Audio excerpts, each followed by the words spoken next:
Hi everyone, welcome to the Geocortex Analytics 1.4 webinar. My name is Pettigrew and I am the product manager for Geocortex Analytics. Today our agenda will cover the problem that we're looking to solve, the Geocortex Analytics solution. We'll then dive in to actually look at how Geocortex Analytics actually works in a demo.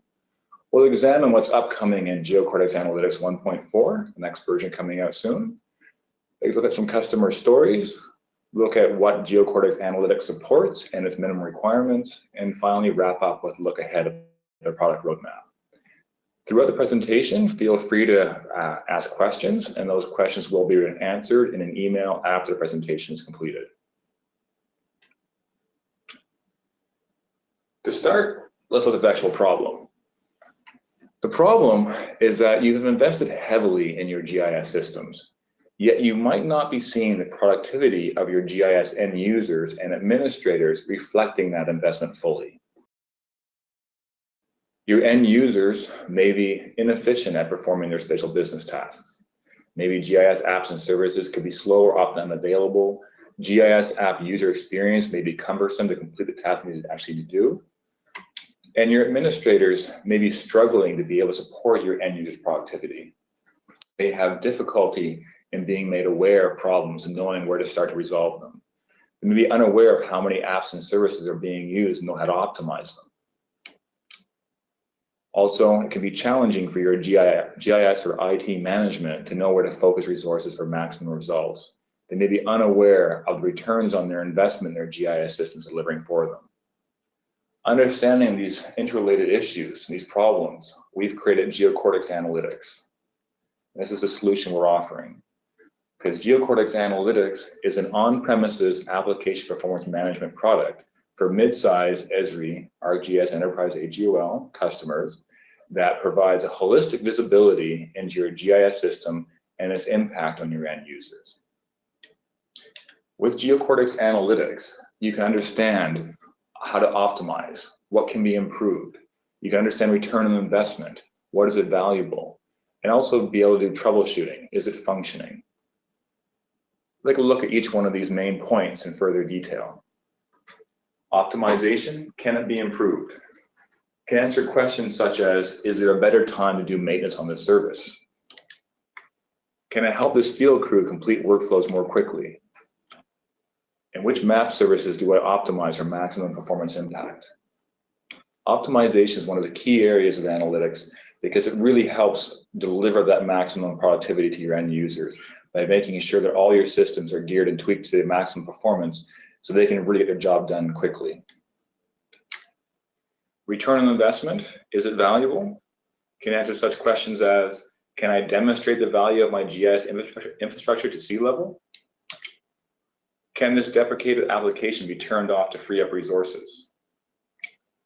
Should I continue investing investments for this app in mobile specific tools? Is it even being used on mobile, maybe only desktop? And what are the usage trends for our application over the past 3 months? Has it been increasing? Are we seeing the demand we're expecting? This type of information can be given and received through analytics. Troubleshooting, is it functioning? Another important area.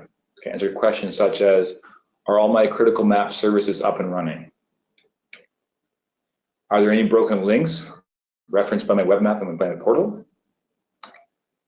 Are all my organization's applications available and working? So looking at these 3 areas of optimization, return on investment, and troubleshooting really delivers a strong value for the Geocortex Analytics and making sure your systems are running to the maximum performance possible. And we've been in this area for a long time with Latitude Geographics. We have a long experience in performance management.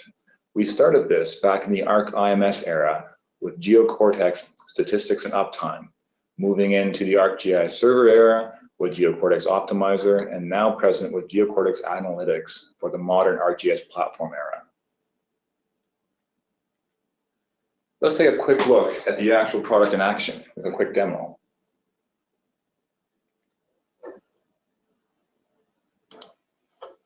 This is Geocortex Analytics. This is the landing page when you first come into Geocortex Analytics that tells you where to focus your attention for issues that might be happening on your systems. What we're actually showing here is we're actually monitoring our own Latitude Geographics demo environments. And as you can see, we have a number of little issues going on, which we probably should take action on to address. On the summary, I can see I have 92 alarms right now in ArcGIS Online. I have 13 on my server, and as I go down, the colors change. I have less over here to orange, and all the way down until I get to green, where all these ones here are running as expected. So knowing that my actual one, probably most issues I should actually focus my attention on is Geocortex ArcGIS Online here. I'm going to click on this and see what the actual issues are. Now you may have noticed we've gone from our summary to our status section. And our status section is showing you what's happening right now in your GIS infrastructure. And this one, I can now see on my left-hand side the navigation system of all the resources I'm monitoring, from servers all the way to applications and websites. And over here in the content area, I can actually see the details of the alarms that I have for my ArcGIS Online. So I have 92 active, it's going to last 24 hours. My actual ones here for minimum credit consumption is actually fine, it's never fired. We never exceeded the condition for that. But my content alarms have. And I can see in here that I have a number of them. Invalid responses, tells me the actual details of which one it is, when did it occur, when the last fire. And I have the option of going through here and silencing them or clearing them based on if I have resolved the issue or expect it to resolve itself through another actual repair. So this example, I'll just snooze this one for a little bit for 1 hour, assuming that the issue I have fixed through another issue on my servers. And I'll look a little more further down, but I can see mostly that it's running quite well otherwise. A few of them actually been not going off in the last 24 hours. So I'll move over and take a look at our trends to see a longer term historical patterns of how my actual portal for ArcGIS Online has been working here. So trends give you this great historic perspective, how have things been operating, knowing the trends, return on investment you're looking for. And then here I can see that my content changes have been pretty consistent. Data files and web maps going along nicely. And I can get further details as I go down. I can see user activity, and people have been engaging with this. I can see my map usage, great for return on investment again, knowing how it's being used over this past month. Layer usage information, app usage, and it keeps going on. There's great details and data files and tool usage. But one of the more important ones that I like is down below here, and that is total credit usage. Because this is actually informing me of how my credit consumption has been going on, so I can really manage that. But not only do we actually give you just the aggregate information of how it's being consumed, but you actually look down further and actually see the details of services, users, and apps that are consuming that to really ensure you're able to manage that in detail. So looking over here again, looking at what we actually have in our resources, is you can see that we have other ones we're monitoring beyond just our portals. We also have the servers in here. So I'm going to click on the server. This is our GA demo server actually hosting analytics right now. And I can take out information on this and my base infrastructure and understand how my CPUs and my servers are responding to the actual demands being put on them. I can see this one here is actually running quite nicely. Network usage information, memory usage, been going up over the last little bit in the month here. Average disk I/O, very important for speeds, make sure things are writing quickly. Some server downtime. As you can see here, we did have a little bit of issues going on recently, but it seems to have been resolved. Our IS teams have been turning them back on again. We need Windows event information, great information here to help with any error handling, being able to surface it, which you'll see more throughout the actual system. And going further along, looking at our ArcGIS server information as well. Let's take a look here at one of our ArcGIS servers. And then here you get great information. This chart actually, this one right here is one of my favorite ones because it really encompasses a lot of great value in our three main value propositions of optimization, troubleshooting, and return on investment. I can see exactly which services have enough requests, so that's the ROI side. I can also see the optimization opportunities if they're responding quickly or slowly like this one here is. And not only that, if I scroll over, I can also see in this area anything for errors and uptimes and know if I have other further problems I should be resolving. So this one chart does a really good job of being able to explain the value you're looking for when you actually want to understand how your system is performing just from an ArcGIS server point of view. Now, if I scroll down, I can also see tile request information, how it's coming through, service usage. Now, we have quite a bit of services coming through here, as you can see, for the information we have in our demo environment. It can be a little bit confusing because there's so many shown at once. We have the ability to actually filter these. You can filter them by type or other services down below here. I'm actually going to go through and turn them all off to begin with, and only turn on the Los Angeles County ones. There we are. And close that back up again. And as you can see now, it's a little easier to read and understand what's been being used, the map tile usage side. I have the unique users, how many users are coming in, the overall performance, response time's a little bit high in the zoning one here, something I should look at optimizing potentially. Peak times. Not only do I see peak times by day, I can also look at it by work hour, because a lot of people have 9 to 5 employees. It's most important to ensure it's optimized to run at the right time. As you can see in this one here, we actually have a lot of early morning traffic. That's probably a lot to do with international partners using this site from overseas.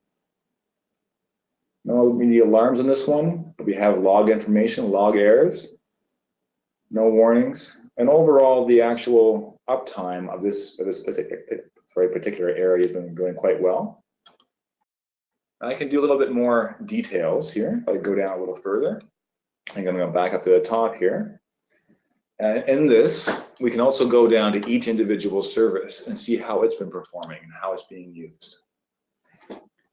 So in this service, I can take a look around and I can see that overall, we've been getting a lot of queries.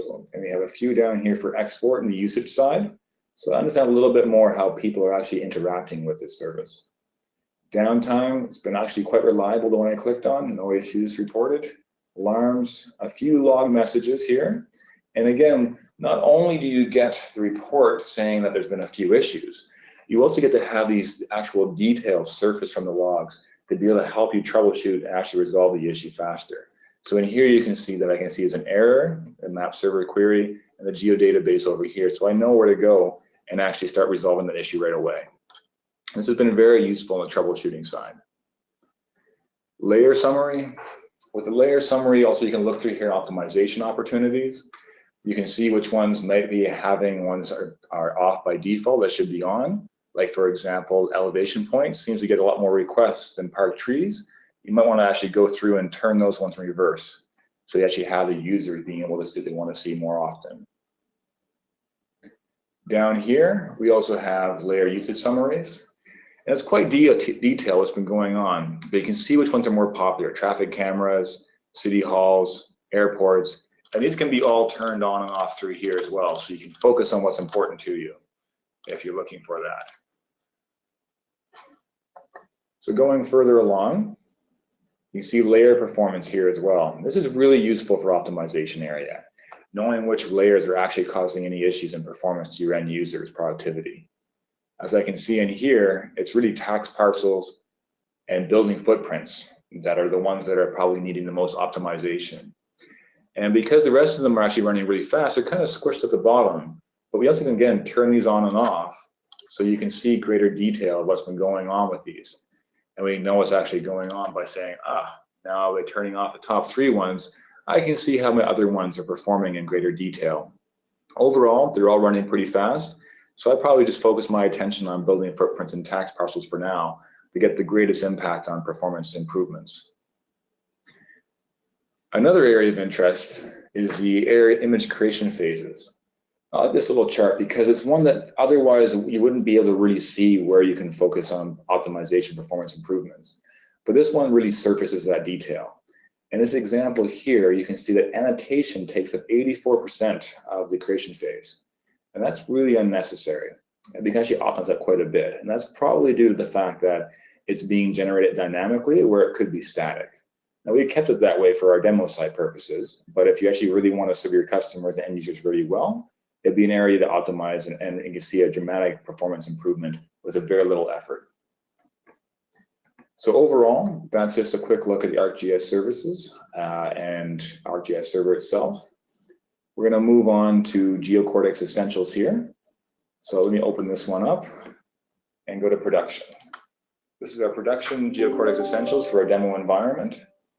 And when you come in, similar to the ArcGIS server one, set of services to get your actual sites.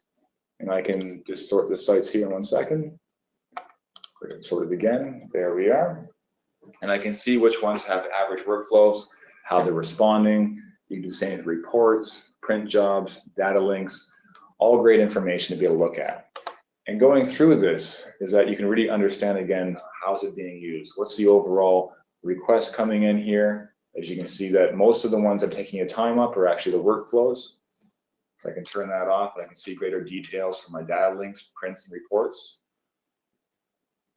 Going down through here, I can see service requests, which ones are in demand, which ones are actually being used. LA County Plus, oil and gas, and citizen services are definitely some of the more popular ones during this past month in our demo site.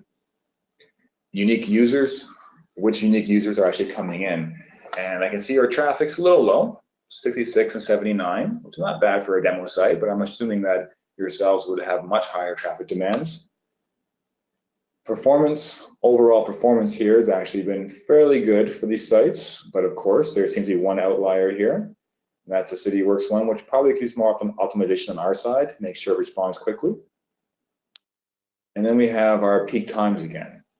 So knowing when the peak times come through, we had quite a few requests here back on the 20th. And any alarms that are coming through on your services, on your site, sorry, or essentials. Here we have a few. Log information again, any warnings, and that great level of detail here that we surface saying what's happened, how to actually resolve it, to get that root cause started for yourself in troubleshooting. Any site downtime. Apparently we've had one site consistently down, station site, it was down for a long time, over many days. If this was not a demo site, we probably would have resolved that very quickly because we wouldn't want our production users to be impacted. Any search requests, see the volumes coming through and the overall performance of those search requests. Obviously, our searches are quite complicated and we've had a few longer time than usual, but another opportunity for optimization, which we're now aware of because analytics was able to surface that information for us. So similar to the previous ArcGIS server, I can drill down on one of these sites. And let's take a look through here at LA County Plus. So in LA County Plus, we have information here on which viewer we have, HTML5, how many sessions came through, how many were unique during this time period. We also look at the services being consumed, which workflows. And this is really good for return on investment because you're able to see exactly which workflows are being invoked, who's using them, and optimization by response times over here as well. And you can click through this and you can see other information besides that. How is our prints being used and how the response times are, data links, so forth. Very useful information. Below this, we get the overall performance of loading these sites. And below us, you get service summaries on map services, layer summaries. Again, slowest layer, not currently available for this one, but we do have the information. And we also have the individual resource requests. Yes, you can see which resources here are being requested the most. And from this, I can see demographic queries have been very popular for this one, as well as the actual parcel reports and the workflows. So knowing again which ones are being used, that ROI comes back, and being able to optimize as well. And as you saw before, we also have some good troubleshooting information earlier. Now I have quite a bit of information here you can see on our demo sites in this menu. We've also provided the ability to filter this list to have easier navigation. So I go ahead and filter it. I can now see my LA County Plus, to my essentials here, as well as my Geocortex applications. Clicking over to applications for LA County Plus, I can see here that I have session information and visitors. And this is really good information going through. I can go down, I can really see what's been going on, authentication types, guests and visitors, peak times again, concurrent sessions, very useful for optimizing and ensuring your overall system can handle peak demands and most actual users are engaging with your system. Users, I can also see in here users that are signed in and how they're signed in throughout this. And finally, unique visitors back and forth for types. So overall, I can get a lot of information from this, and that's something that we actually want to be able to really showcase, because not only do you get all this great information, you also get the area information to help troubleshooting as well.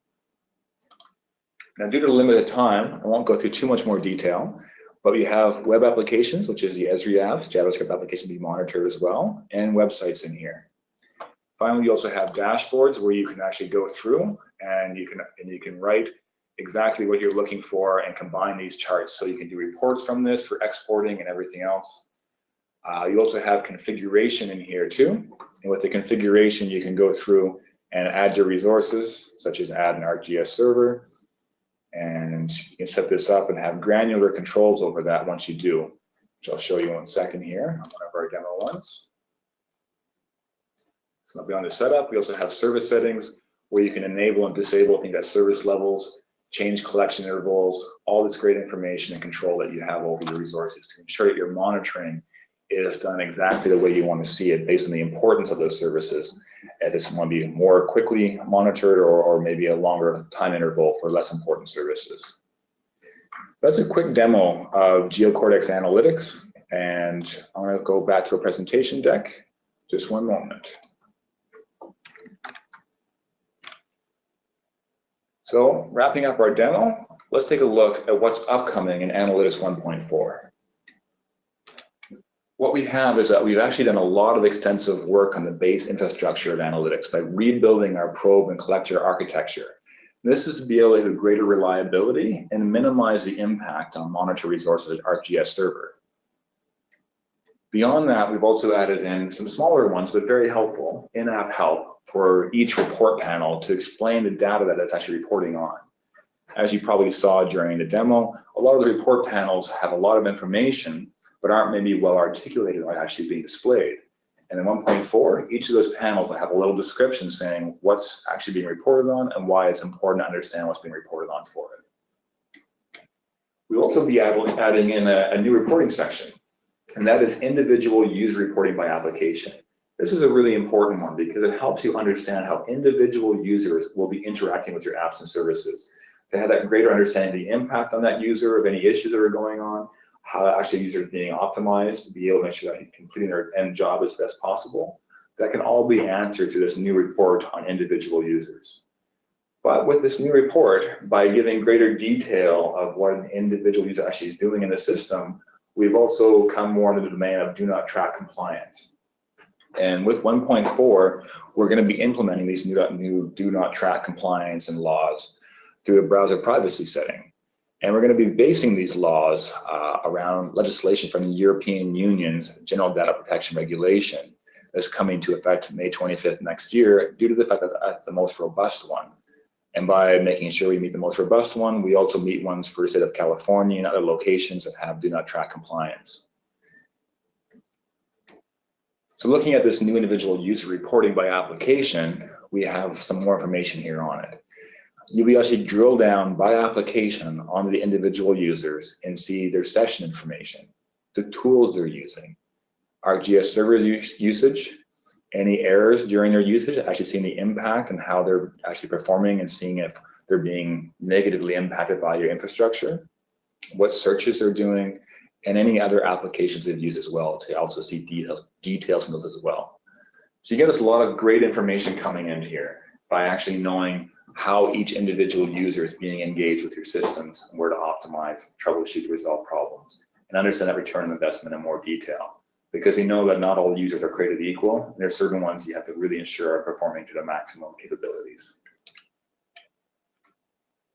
Customer stories. Looking through some customer stories who've been using Geocortex Analytics for a long time now. One's from Arundel, Maryland. This is Dave Gillum saying that Geocortex Analytics has been very helpful in maximizing the efficiency of our services and apps. We are now able to see who is using what, when they're using it, and how long they have to wait. So getting that visibility again of that system in one place through analytics. Another one is York County, and this is from South Carolina, Brian Townsend. He says, instead of testing many links each morning, we can monitor a variety of resources within resources that would have previously taken many mouse clicks to verify and evaluate. So again, making that GIS administrator's job much easier by having that visibility and knowing how it's actually performing for your end users. So let's take a look at what Geocortex Analytics supports and its minimum requirements for operating.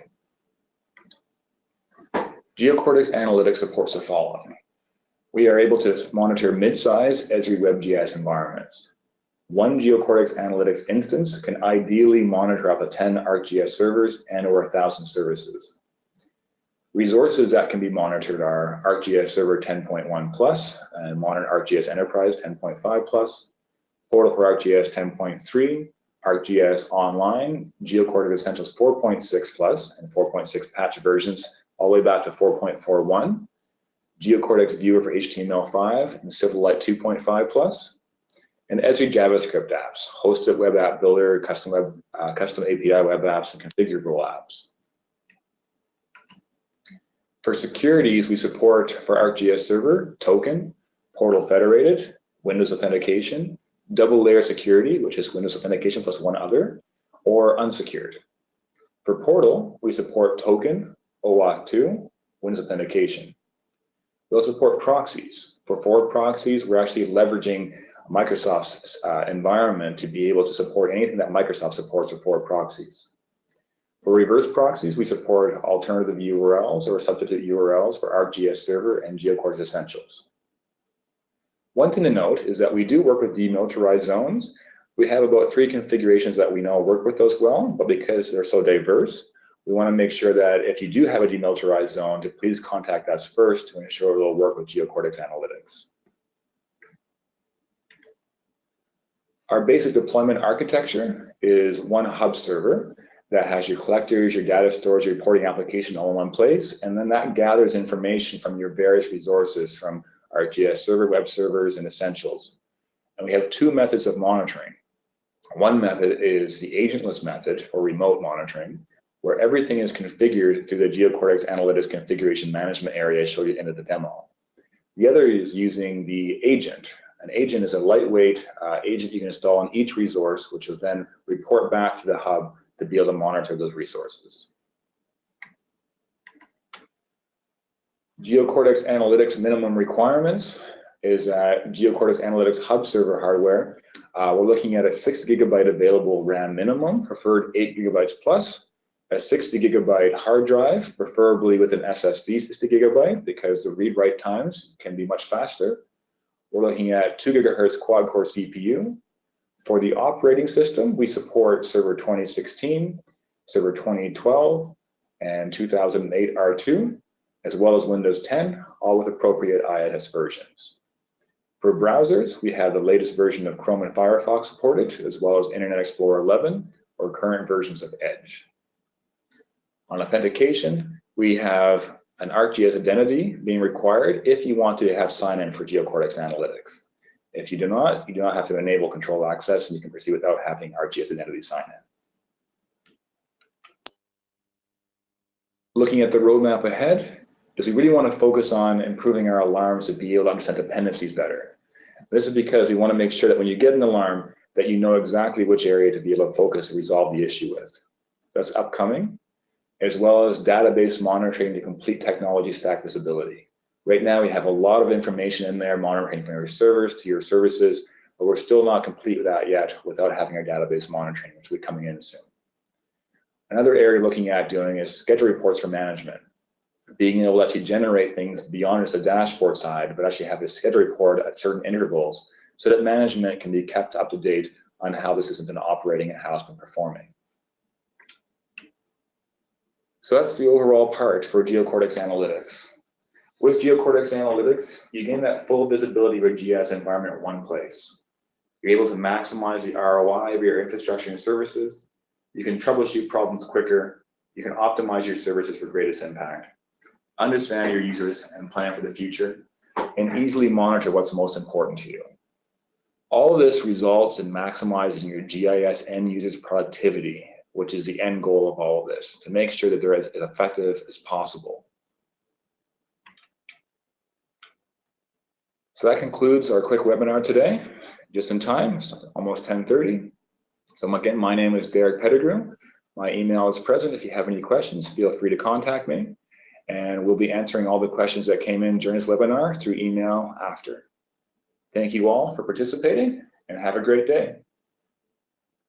you.